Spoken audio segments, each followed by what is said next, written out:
स्थापकाय च धर्मस्य सर्वधर्म स्वरूपिणे अवतार वरिष्ठाय रामकृष्णाय ते नमः। শ্রী রামকৃষ্ণ কথামৃত দ্বিতীয় খণ্ড। তব কথামৃতম তপ্ত জীবনম কবিভিড়িরিতম কল্মষাপহম শ্রবণমঙ্গলম শ্রীমদাততম ভুবি গৃহন্তি ये ভুরিদা জনা। শ্রীমদ্ ভাগবত গোপী গীতা, পৃষ্ঠা সংখ্যা 1229। ব্যক্তি পরিচয়। নবদ্বীপ গোস্বামী 1883 সালে পানিহাটিতে রাঘব পণ্ডিতের চিড়ার মহোৎসবে শ্রীরামকৃষ্ণ যোগ দিতে গেলে সেখানে নবদ্বীপ গোস্বামী তাহার দর্শন লাভ করেন। সেখানে মণিমোহন সেনের বাড়িতে উভয়ের মধ্যে ধর্মালোচনা হয়। এই উপলক্ষে ঠাকুর গীতার সারকথা ত্যাগী বলিলে নবদ্বীপ গোস্বামী তাহা প্রমাণ সহ সমর্থন করেন। নবাই চৈতন্য, প্রকৃত নাম নবগোপাল মিত্র, শ্রীরামকৃষ্ণের গৃহীভক্ত মনমোহন মিত্রের জ্যেষ্ঠ তাত। তিনি দক্ষিণেশ্বরে প্রায়ই আসিতেন এবং শ্রী শ্রী ঠাকুরের কথামৃত শ্রবণপূর্বক উচ্চ সংকীর্তনাদি করিতেন। পানিহাটির উৎসবে শ্রী শ্রী ঠাকুরের বিশেষ কৃপা লাভ করিয়া ধন্য হন। তিনি শ্রীরামকৃষ্ণের দর্শন ও কৃপা লাভ করিবার পরে সংসারের ভার পুত্রের উপর দিয়া কন্যগড়ের গঙ্গা তীরে পর্ণকুটিরে দিবারাত্র জপ ধ্যান ও কীর্তনাদি করিতেন। 1882 খ্রিস্টাব্দে ডিসেম্বর মাসে শ্রীরামকৃষ্ণ তাহার গৃহে পদার্পণ করিয়াছিলেন। নবীন নিয়োগী, নবীনচন্দ্র নিয়োগী, দক্ষিণেশ্বর নিবাসী ভক্ত নবীন নিয়োগী প্রায়ই ঠাকুরকে দর্শন করিতে আসিতেন। 1884 খ্রিস্টাব্দের 5ই অক্টোবর নবীন নিয়োগীর গৃহে আয়োজিত নীলকণ্ঠ মুখার্জির যাত্রা উপলক্ষে ঠাকুরের পদার্পণ হয়। সেদিন ঠাকুর নবীনচন্দ্র ও তাহার পুত্রের ভক্তির প্রশংসা করেন। ঠাকুর বলিয়াছিলেন, তাহার যোগ ও ভোগ দুইই আছে। দুর্গাপূজার সময় নবীন ও তাহার পুত্র মা দুর্গাকে ব্যজন করিতেন। সাধনকালে দক্ষিণেশ্বরে ভৈরবী ব্রাহ্মণীকে ঠাকুর মণ্ডল ঘাটে থাকিবার অনুরোধ করিয়াছিলেন। ভৈরবীর সেখানে অবস্থানকালে নবীন নিয়োগীর ভক্তিমতী স্ত্রী তাহার সেবা ও যত্নের সুব্যবস্থা করিয়াছিলেন। নবীন সেন কেশবচন্দ্র সেনের জ্যেষ্ঠ ভ্রাতা। তাহার কলুটোলার বাড়িতে কেশবের মাতা ঠাকুরানীর নিমন্ত্রণে ঠাকুর শুভাগমন করিয়াছিলেন এবং ব্রাহ্ম ভক্তদের সহিত কীর্তন করিয়াছিলেন। নরেন্দ্রনাথ দত্ত 1863 থেকে 1902। ইনি পরবর্তী জীবনে শ্রীরামকৃষ্ণ সঙ্গে বিশ্ববিখ্যাত স্বামী বিবেকানন্দ নামে পরিচিত।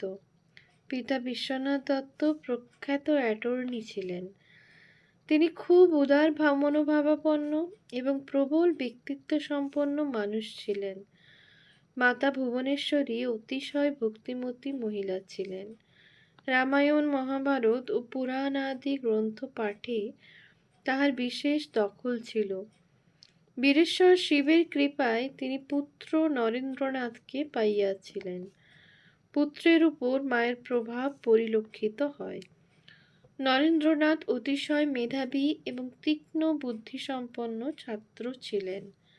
বালক নরেনের বুদ্ধিমত্তায় সকলেই মুগ্ধ ও বিস্মিত হইতেন। সমবয়স্ক ছাত্রদের মধ্যে নরেন্দ্রনাথ ছিলেন ধ্যানপ্রবণ প্রত্যুৎপন্নমতি এবং অসম সাহসিক ও হৃদয়বান নেতা। একাধারে অনেক গুণের অধিকারী। বাল্যকাল হইতে সত্যনিষ্ঠা ও দেবদেবীর প্রতি অনুরাগ নরেন্দ্রনাথের মধ্যে বিশেষ লক্ষিত হয়। কলেজের পাঠকালে ঈশ্বরান্বেষী যুবক নরেন্দ্রনাথ একজন প্রকৃত ঈশ্বর দ্রষ্টাকে খুঁজিয়া বেড়াইতেছিলেন। এমন সময়ে ব্রাহ্মধর্মের প্রতি আকৃষ্ট হইয়া তিনি বহু মনীষীর সান্নিধ্য লাভেও তৃপ্ত হন নাই।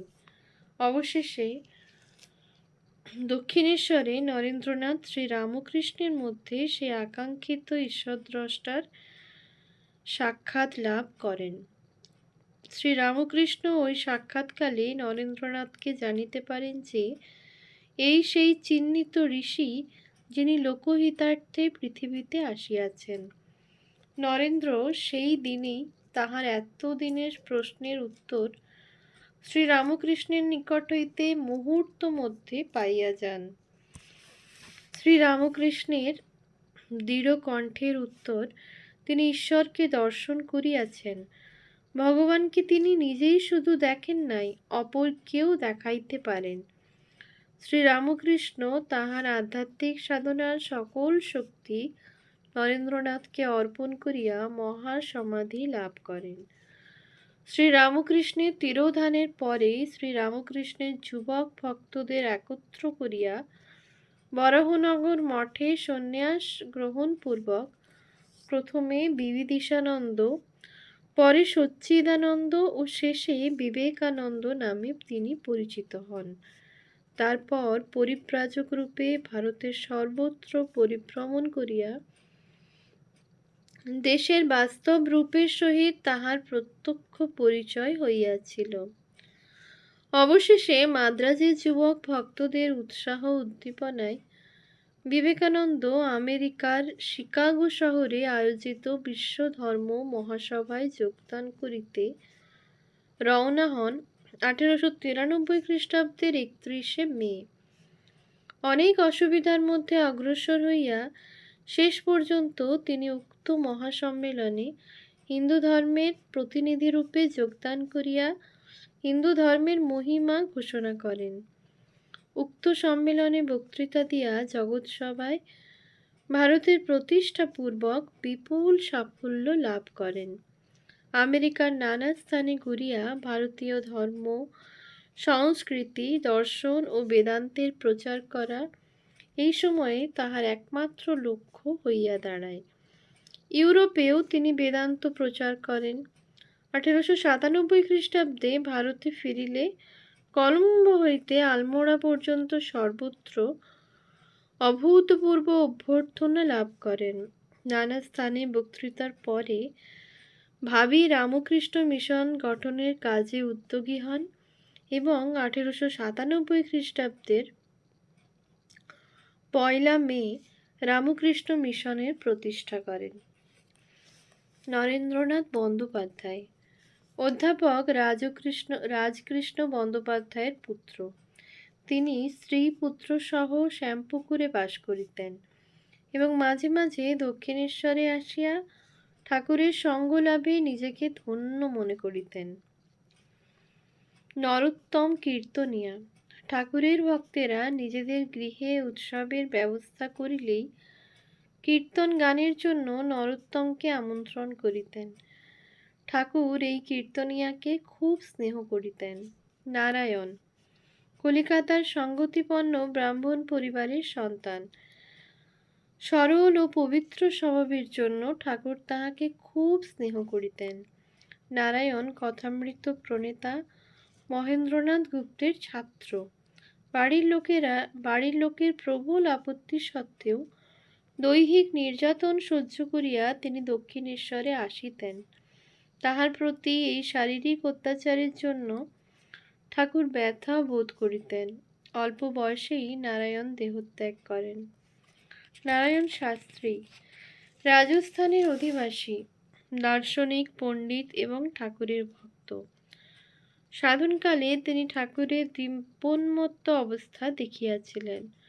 পরে নবদ্বীপ হইতে নব্য ন্যায়ে ব্যুৎপত্তি লাভ করিয়া ফিরিবার পথে ঠাকুরের ভাবময় মূর্তি ও সমাধি দর্শন করিয়া তাহার প্রতি আকৃষ্ট হন।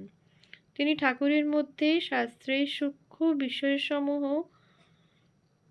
উপলব্ধ লক্ষ্য করিয়াছিলেন।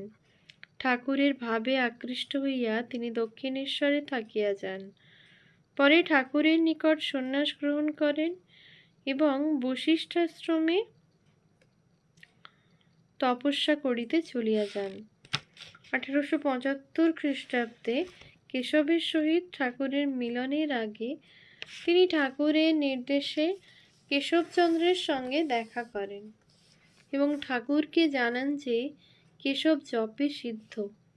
দক্ষিণেশ্বরে মাইকেল মধুসূদনের সহিত শ্রী রামকৃষ্ণের সাক্ষাতের সময় শাস্ত্রীজি সেখানে উপস্থিত থাকিয়া মাইকেলের সঙ্গে সংস্কৃতে কথা বলেন। নিতাই মল্লিক, ডাক্তার নিতাই মল্লিক দক্ষিণেশ্বরে শ্রী শ্রী ঠাকুরকে দর্শন করিয়াছিলেন। শ্রী রামকৃষ্ণের উপদেশও তিনি শুনিয়াছিলেন।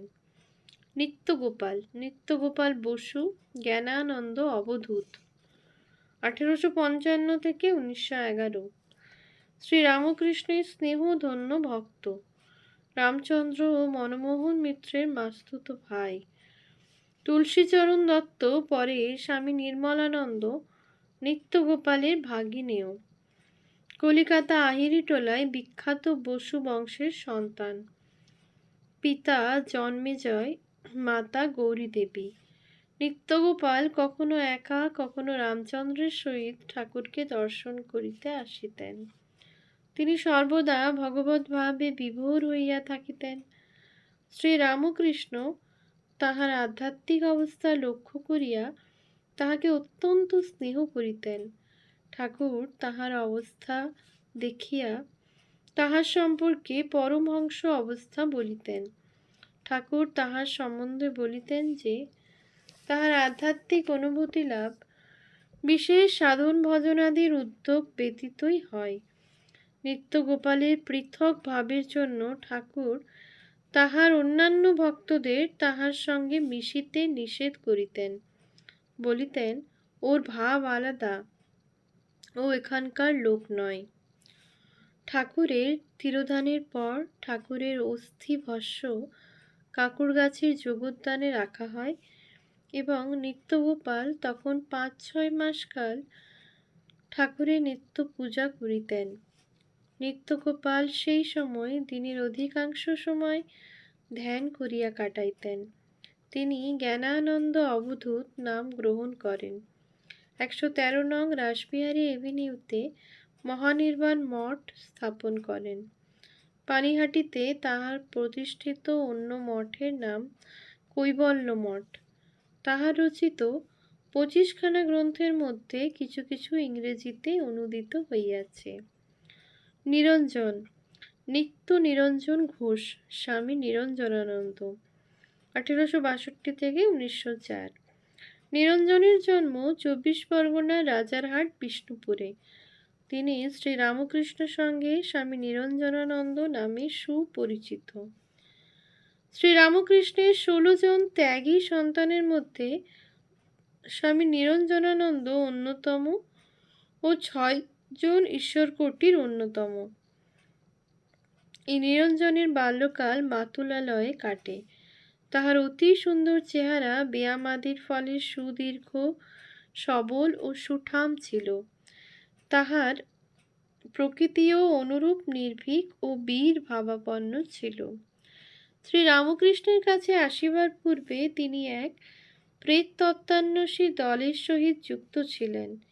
এই প্রেত তত্ত্বানুসন্ধিৎসু জনকয়েক বন্ধুর সহিত নিরঞ্জন প্রথম দক্ষিণেশ্বরে আসেন।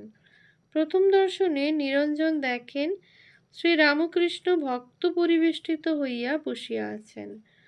সন্ধ্যায় সকলে উঠিয়া গেলে শ্রী রামকৃষ্ণ নিরঞ্জনের এমন অন্তরঙ্গভাবে খবর নেন যেন কতককালের পরিচিত। সেই সময়েই তিনি নিরঞ্জনকে জানাইয়া দেন যে মানুষ ভূত ভূত করিতে থাকিলে ভূত হইয়া যায়, আর ভগবান ভগবান করিলে মানুষই ভগবান হইয়া যায়। সঙ্গে সঙ্গে নিরঞ্জন স্থির করিলেন যে ভগবান ভগবান করাই তাহার জীবনের লক্ষ্য হওয়া উচিত।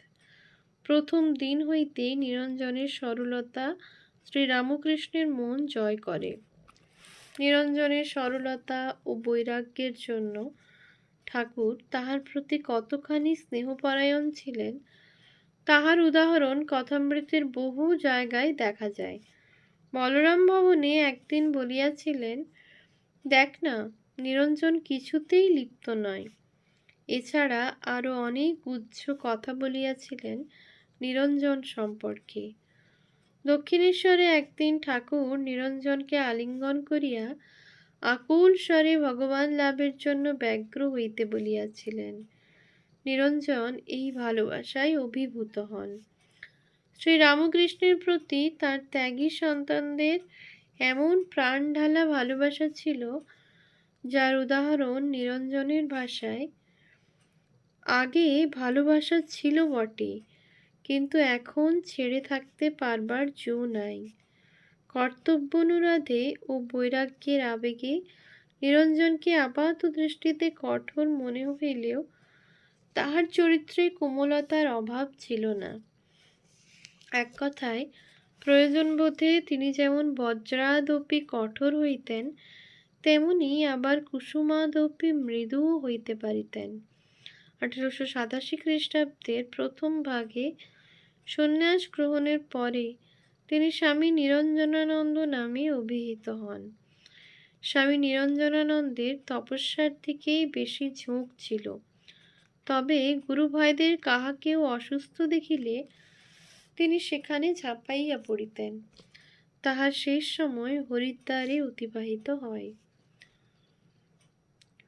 ওম শান্তি শান্তি শান্তি। হরি ওম তৎসৎ। শ্রীরামকৃষ্ণার্পণমস্তু।